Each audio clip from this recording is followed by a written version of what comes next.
नमस्कार students, I am वर्षा गुप्ता। आज हम पढ़ने जा रहे हैं हमारा नया चैप्टर नंबर 3, मांग की अवधारणा। मांग बहुत ही कॉमन शब्द है। मांग के बारे में आप सभी बहुत फैमिलियर हैं और बार बार हम इस शब्द का दिन में कई बार यूज करते हैं कि हमारी इस वस्तु की मांग है, हमारे उस वस्तु की मांग है, हमारी मांग ये है। तो इस मांग शब्द का प्रयोग हमारे जीवन में बहुत ज्यादा आता है, लेकिन अर्थशास्त्र में इस मांग शब्द का अर्थ क्या है? बड़ा ही इंटरेस्टिंग टॉपिक है और बहुत ही इजी टॉपिक है, बहुत इजीली आप इसको समझ सकते हैं। तो आइए पढ़ते हैं। सबसे पहले हम जानते हैं मांग की परिभाषा की मांग कहते किसे हैं। किसी निश्चित समय में तथा निश्चित कीमत पर उपभोक्ता वस्तु की जितनी इकाइयां खरीदने को तैयार है, मांग कहलाती है। मांग के लिए देखिए एक बात हम बता दें। एक तो क्या होता है कि जब भी हम किसी वस्तु को खरीदने की इच्छा रखते हैं, तो इच्छा रखते हैं तो इसका मतलब होता है उसकी उस वस्तु को प्राप्त करने की केवल वो इच्छा ही है, हम उसको मांग नहीं कह सकते। इच्छा हमारी आवश्यकता कब बन जाती है? जब हमारे पास किसी वस्तु को प्राप्त करने की इच्छा भी हो। नंबर 2, उस वस्तु को प्राप्त करने के लिए हमारे पास साधन भी हो। और नंबर 3, उस वस्तु को जो साधन हमारे पास है उन्हें त्यागने की तत्परता भी हमारे पास हो। कहने का मतलब यह है कि जैसे मान लीजिए कि आप 12th क्लास के अंदर बहुत अच्छे मार्क्स लाना चाहते हैं, ये आपकी डिमांड है, आपकी मांग है कि हमारे बहुत अच्छे नंबर आए। तो एक तो बात ये हो गई कि आपकी इच्छा है कि आपके अच्छे नंबर आए, आपकी 95% बने 12th क्लास के अंदर। लेकिन ये क्या है? इच्छा है। इच्छा कब आवश्यकता बनेगी, इसको जरा समझें कि इच्छा के लिए आपके पास साधन होने चाहिए, पढ़ाई की पूरी फैसिलिटी होनी चाहिए, आप पूरा उसको टाइम दें, आपका मेंटल लेवल इतना अच्छा हो, आपका वर्कआउट इतना अच्छा हो, खूब मेहनत आप कर रहे हो, ये सारी चीजें हैं। और उतना समय आप दे भी पाए, आपके पास है, आपके पास टैलेंट है, आपके पास नॉलेज है, आपके पास ब्रेन है, आपकी मेमोरी बहुत शार्प है, आप घर में पढ़ाई कर सकते हो। लेकिन ये सब आप कर भी रहे हो तब जाकर के कि मांग जो है आपकी आवश्यकता में कन्वर्ट होगी। इच्छा आपकी आवश्यकता में कन्वर्ट होगी। और ये आवश्यकता मांग कब बनेगी? कि जबकि दी हुई कीमत और दिया हुआ समय, एक निश्चित समय और निश्चित कीमत पर जब भी कोई उपभोक्ता, समय निश्चित है, देखिए कि जो समय है और जो कीमत मार्केट में चल रही है, उस कीमत पर उपभोक्ता वस्तु की जितनी इकाइयां खरीदने को तैयार है, उसे हम मांग कहते हैं।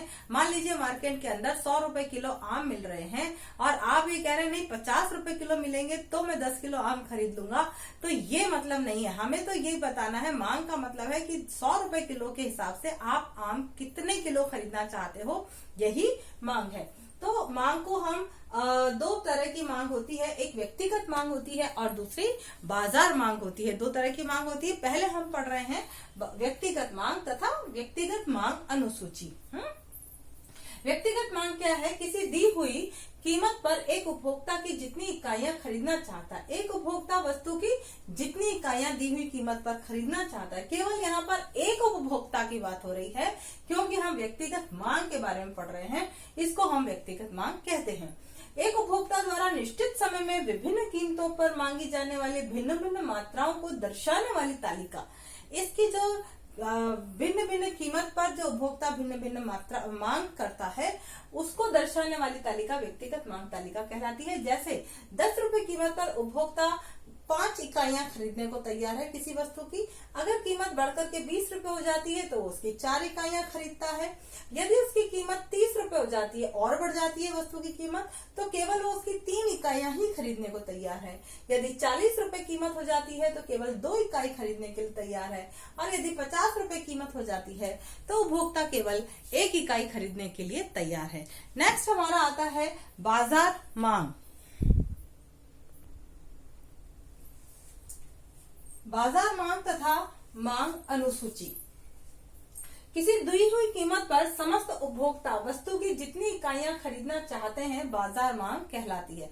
बाजार के सारे जितने भी उपभोक्ता हैं, वो एक निश्चित कीमत पर वस्तु की जितनी जितनी अलग अलग इकाइयां खरीदना चाह रहे हैं, उसे हम बाजार मांग कहते हैं। सभी उपभोक्ता द्वारा निश्चित समय में विभिन्न कीमतों पर मांगी जाने वाली भिन्न भिन्न मात्राओं को दर्शाने वाली तालिका बाजार मांग अनुसूची कहलाती है। जैसे मान लीजिए कि कीमत है और ये मांग है, ये हमने पिछले उसमें देखा था, इससे पहले व्यक्तिगत मांग के अंदर कि वस्तु की कीमत और एक उपभोक्ता था। अब अगर ये दूसरे उपभोक्ता की मांग तालिका हमारे पास है, जो 10 रुपए में 6 इकाई खरीद रहा है, 20 में 5, 30 में 4, 40 में 3 और 50 रुपए में 2 इकाई खरीद रहा है, ये दूसरा उपभोक्ता है। तीसरा उपभोक्ता कुछ अलग डिमांड रखेगा। देखें, 10 रुपए पर वो 7 इकाई खरीदता है, 20 पर 6, 30 पर 5, 40 पर 4 और 50 पर 3 इकाई खरीदता है। बाजार में सभी उपभोक्ता हैं, वो हर कीमत पर अलग अलग वस्तुओं की अलग अलग मात्रा खरीदते हैं। तो बाजार मांग कैसे निकालते हैं, जरा देखिए। डीएम इक्वल्स टू हम निकालेंगे DA plus DB plus DC, इन सबके जोड़ को, जितने उपभोक्ता हैं उन सबके योग से बाजार मांग निकलती है। तो 5 प्लस 6 11, 11 प्लस 7 18 हो गए, 4 प्लस 5 9, 9 और 5 15, 3 और 4 7, 7 और 5 12, 2 और 3 5, 5 और 4 9, 1 और 2 3 और 3 6, ये हमारी आ गई बाजार मांग। ठीक है, तो इस तरह से बाजार मांग निकालने का हमारा फॉर्मूला हो जाता है DM equals to DA plus DB plus DC up to जितने भी उपभोक्ता मार्केट के अंदर हैं, उसी के उन सभी के योग से हम बाजार मांग निकालते हैं। स्टूडेंट्स, आज के वीडियो में इतना ही। कल हम पढ़ेंगे डिमांड कर्व के बारे में, मांग वक्र के बारे में और इसके विभिन्न प्रकार के परिवर्तनों के बारे में पढ़ेंगे। Thank you and have a nice day.